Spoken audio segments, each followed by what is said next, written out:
I think in any radio station, anywhere, connecting with your audience is just talking about the same things that they're talking about. With community radio, with Max, the reason why community radio exists is because of that local aspect. But I think we're all kind of working in the same spirit, whether it's co-op radio, community radio, campus-based community radio. It's the most powerful media because it is the essential bread of communication. We are a community of communities because we're 20 countries, but these 20 countries will enrich the community radio station.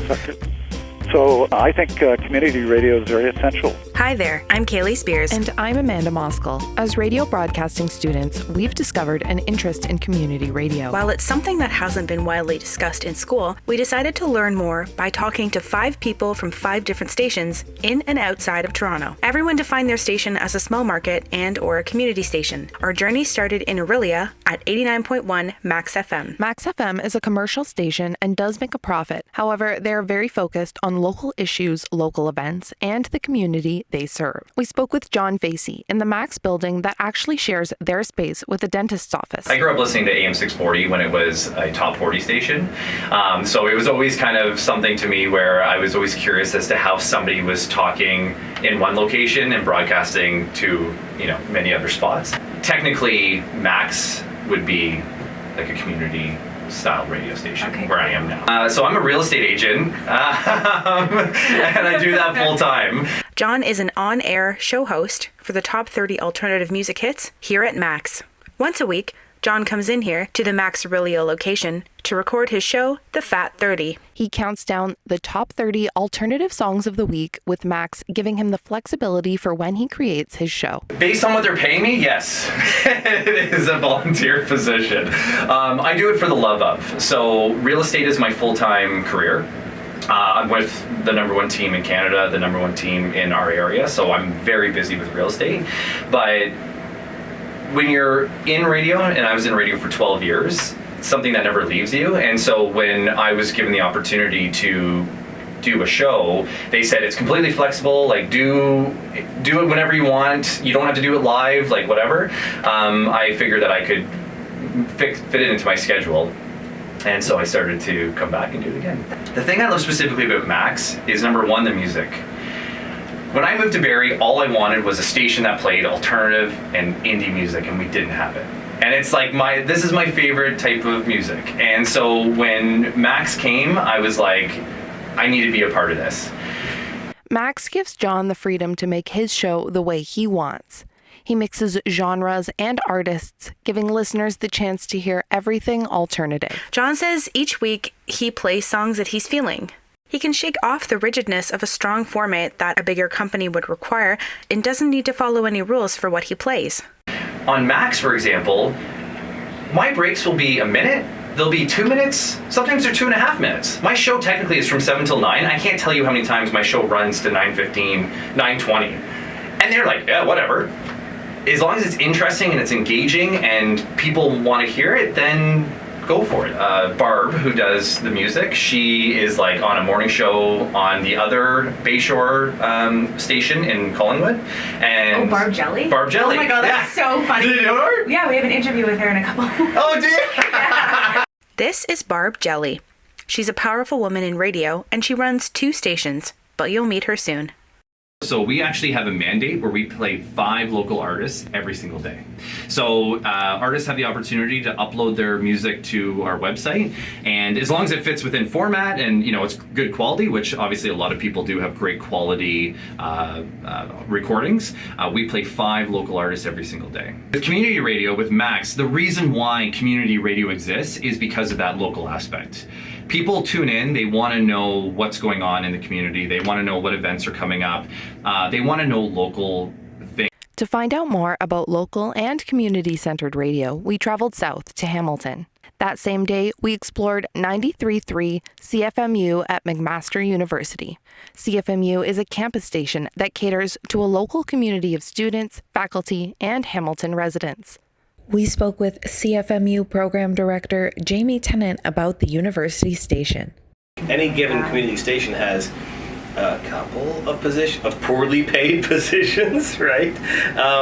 So that means it's not really a viable. You could end up doing it, but in any community, the program director job at community radio, there's only 2 stations, so there's only 2 jobs. And it'll be when I leave or retire, or when then the other person leaves or retires. Because I'm the program director in community radio, that your job title tends to be a lot broader than it would be if you're in commercial radio. So as the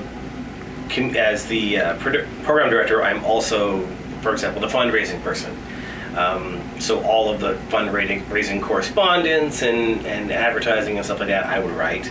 On top of that, I end up being sort of, for better or worse, the public face of the station at sometimes. So there are 3.5 full-time positions, which is 2 regular full-time, meaning we're employed by the McMaster Students Union, me as a program director, and a fellow named Sandeep as the administrative director. I always describe that as he's like the tech and the books and the space, and I'm the volunteers and the programming. So without me, he'd have a radio station and no programming, and without him, I'd have a bunch of programming and nowhere to air it. And that's basically how it works, right? All of the shows broadcasting out of the CFMU station were made by students and volunteers. They also have a huge variety of programming in Spanish, French, Mandarin, and more. Volunteers, we have, I'd say on average 150, but it does vary. And because we have about 110, 113 programs on the air. And then on top of that, we have volunteers who don't do anything on the air. They're not interested in being on shows. They're interested just in doing stuff behind the scenes, whether that's blogging or whether that's working in the music office, helping us maintain and populate our music library, or making ads or what have you. But we think it's really important. Part of our mandate is to give people the experience. So the more people you're giving experience to, and the more you're meeting a mandate. So yeah, it's valuable. It also makes our programming more varied as well. Campus radio, I think, has always been like this. It's not the easiest thing for some people to listen to all day because it changes so much. Like today, we start with Good Morning McMaster, which is kind of a Mac-based student program, and then at 8:30 we have Super Mac Brothers, which is video games, and then at 9 we have Morning File, which is our news magazine. At 10 we have a prog rock show, by a long-standing host named Leo. And at 12 we have, what's it 12? We have a video game show called 29 Money. Till then we have a comedy show that's based on like workplace situations and employment. And at 1:30 we have a show about tech and stuff called Academics, and that's just up till like now, right? On a Friday as we record this. So it's really, really all over the place. CFMU has an extensive music library for volunteers to explore and sort through. They rarely play hits, focusing on local musicians and songs that don't make it to mainstream radio. This is also part of community station licenses from the CRTC. Technically, campus and community stations are all part of the same license. Where I really hear enthusiasm often is from the spoken word shows. They're putting a little bit more time into it generally because you have to, and they just feel really, really happy that they are allowed to explore these topics that normally you couldn't explore, right? Like, we have a show that is a music show ostensibly, but her theme is to play artists who have a disability. So it's a cool idea, and it's also really educational because you wouldn't know listening to a record what what their situation might be. We also have a show called Rainbow Radio, which is only queer artists, which is also the same kind of idea. You wouldn't necessarily know anyone's, orientation just by listening to the music. So it's kind of like an educational thing in a way, like, or an exposure thing. It's really cool. LGBTQ programming started to appear in broadcasting in the 70s and 80s, according to Journal of Radio and Audio Media, in places like Vancouver and Montreal. Community radio in Canada was a huge factor in spreading diverse stories like LGBTQAI+ in a safe and creative manner. It still has a place in community radio here at CFMU. They have a strong online presence as well and have listeners tuning in from other countries. We have listeners in weird places. Like our third or fourth biggest market was some town in California. Why? You don't know. You never know why. Is it just one host's family lives there or something? You have no idea. CFMU, we have been really lucky in that we have had a team that has continually been looking like 2-3 years ahead of the curve in terms of campus and community radio in the country. I'm not trying to be cocky, but I do think we have one of the best and most comprehensive websites that community radio has. We asked if community and campus radio being a part of the same license affected CFMU's programming. The campus community thing, although it does differ, and a lot of times the big difference is funding, right? But I think we're all kind of working in the same spirit, whether it's co-op radio, community radio, campus-based community radio, or strictly campus radio. I think we're all coming from the same place. Voces Latinas 1610 CHAA Radio is a perfect example of a community station spreading the diverse stories of Latin America in Spanish in Toronto. It's owned and operated by the San Lorenzo Community Center in North York. We sat down with Father Hernan Astudillo, who founded Voces Latinas. Father Hernan had a radio experience in Ecuador, and he wanted to bring Latin American voices together in Toronto to share their ideas, talk about issues affecting their community, and share news for their community. When I came here, I was a street antithesis of a musician, and I see my community completely dislocated, disarticulated, always taking the news from the farandula, from the massive media.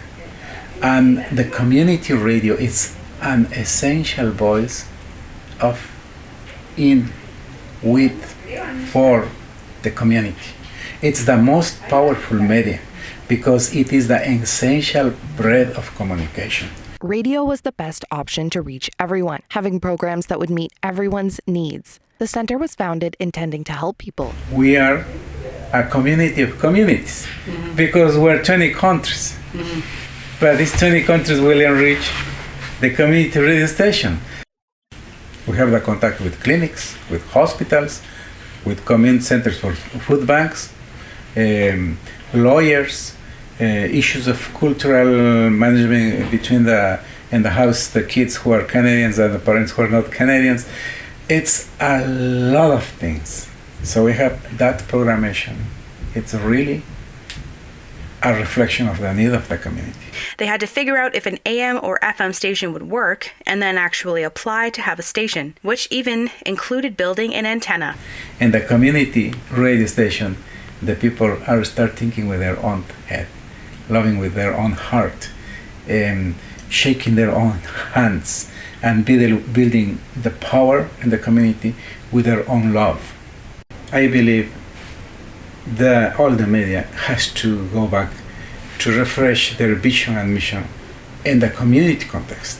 And that in the moment we will have the media taking or renewing or reviewing the roots of the communication, they have to go and appreciate what meaning to be a community newspaper, a community radio, and community TV, because in those media we can keep, we can cook, we can plant, we can empower the human values. 91.7 Aaron Radio is a non-for-profit station, and they are also entirely focused on speaking to a local audience. Although we couldn't travel to Aaron, we spoke with Aaron Radio founder Jay Mowat. I was one of the people who started the radio station in Aaron. This is about 12 or 13 years ago. It's mostly a volunteer operation. We don't have any staff. All of the hosts and announcers are volunteers. There's about 30 to 35 of them, and the way we've got it set up, it's all on automation systems that you're familiar with, I assume. So when volunteers have the shifts that they are assigned to do, and it pretty well runs itself. A group of us in the community decided to come together to talk about the possibility and the feasibility, and took about 2 years of work and some fundraising. We fundraised about $10,000, and we applied to the CRTC and got our license in 2006, actually, and that's when we started broadcasting. Aaron Radio is run entirely on volunteers who've been with the station for years and years. This is a passion project for most of them. I guess it would be the fact that it actually forms a sort of an entity where people can come together and share their stories as part of the community. I like the volunteer aspect of it, where people are not paid to be here, but they want to be here, want to do things for the radio station. So it's that community spirit focus that I kind of like. We are very, very local. Our motto is local news, local music, local content. The dedication of the volunteers we have I'm quite impressed that they keep coming back week after week doing the kind of programming they do. And they're very dedicated to the station, very dedicated to the local content. The staff members that do get paid are working a lot, and they're busy. Basically, people are wearing several hats at once. Yeah, I think the community radio supplies a very much needed niche. Commercial stations generally pick one kind of music and they stick to it. Community stations, by their definition, have to play a wide range of music. A lot of radio stations these days don't spend a lot of time talking about their local areas, and community stations tend to do that. So they focus on local, they focus on a wide variety of stuff, and all that stuff is not done by the commercial radio sector. So I think community radio is very essential. Speaking of wearing many hats at once, we need to go back to Barb Jelly. Barb is the operations manager for not only 97.7 Max FM in Collingwood, but 89.1 Max FM in Orillia. We visited the station in Collingwood to hear what she had to say on radio in her community.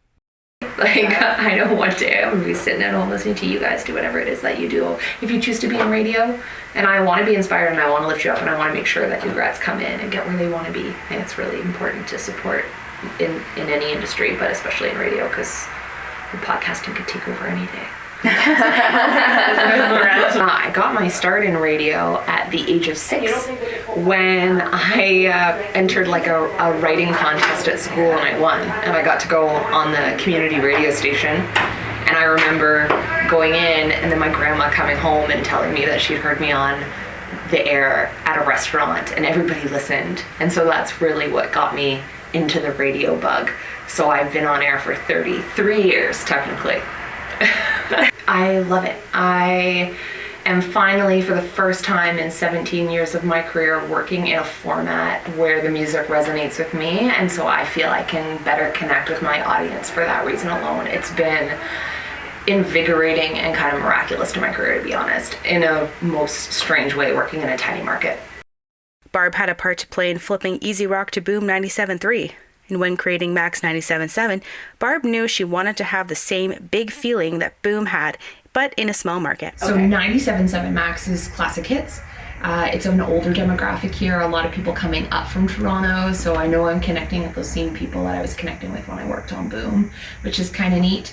And definitely there's a lot of older people here, and this is the music that suits them. I think in any radio station, anywhere, connecting with your audience is just talking about the same things that they're talking about. And sometimes you get the ability to be the person who tells them what to talk about, but most of the time you just have to be experiencing life in the same way they are.